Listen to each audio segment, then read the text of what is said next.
Kamusta sa lahat mga kaibigan sa Weber Channel? Ngayon, ipapakita ko kung paano i-connecta ang telepono sa laptop.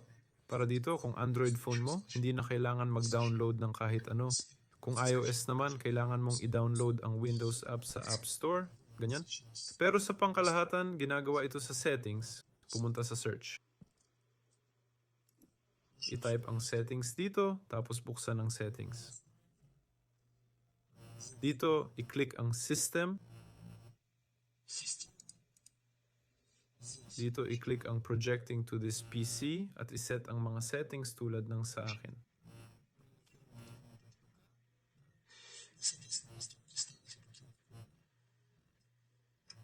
Pagkatapos nito, sa Android phone, buksan ang notification panel at pumunta sa screencast.